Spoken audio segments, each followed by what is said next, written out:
The other day I was browsing Craigslist when I happened upon a great deal on a couple of jet skis.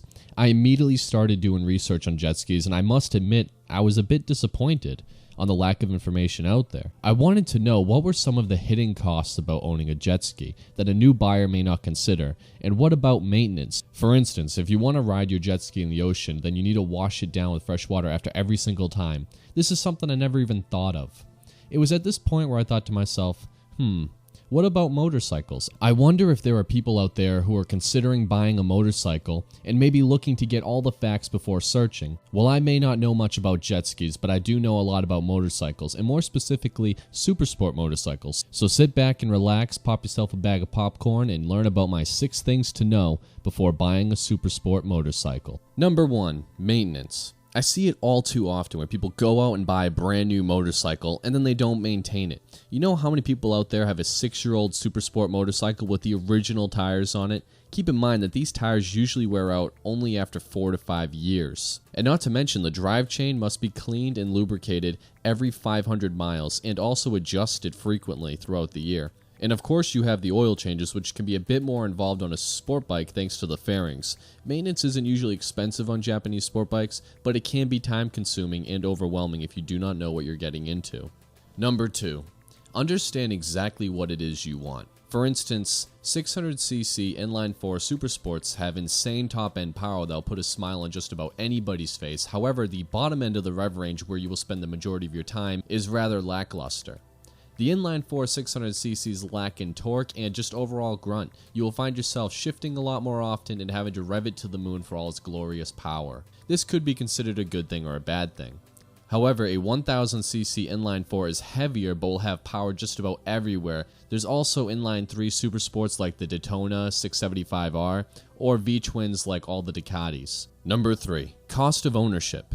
My CBR600RR cost me $300 a year for full insurance, about $25 in excise tax, and an annual inspection sticker cost of $15. Maintenance costs is about $50 a year, but the biggest thing to consider is tires. Some tires will last as much as 10,000 miles. However, there are some stickier tires out there that burn up way quicker. Think about 3,000 to 5,000 miles. A set of tires will cost you about $300 for good tires, and assuming you remove the wheels yourself, you will still end up spending close to $80 to get them mounted and balanced. So nearly $400 every 10,000 miles for tires, give or take. Number 4, storage.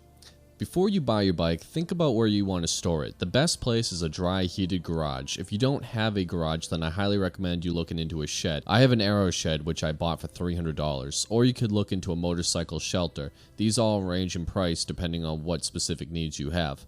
Whether you're in a warm climate or a cold climate, you could just throw a tarp over your bike and call it a day. But I don't recommend this because mice can chew the wiring and spider webs and all kinds of nasty stuff.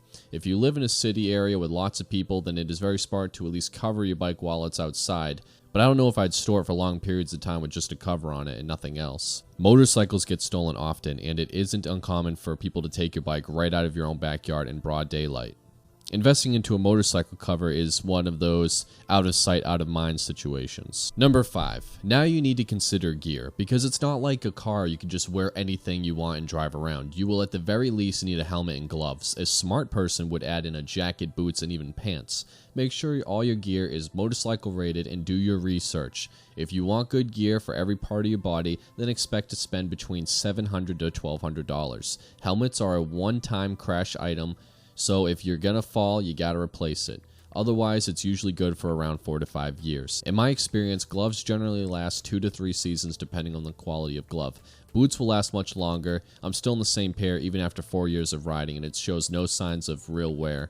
Same thing with jackets and pants. They seem to hold up well even after daily use of almost 4 years. Number 6, wind noise. I don't care how silent rated your helmet is or how big your windshield is, the wind noise will always be a factor while riding. Neglecting to protect your hearing will result in hearing damage over a long period of time. I highly recommend you go ahead and get yourself some earplugs. I have a link in the description for the ones I use. They're cheap. One pair is good for a day of riding, and this kit comes with hundreds. Well, that's it, everyone. I hope you enjoyed the video. If you did, then be sure to leave a like and subscribe if you haven't already to help fulfill that quality motorcycle YouTube videos void in your life. Thank you for watching. Take care, and bye-bye.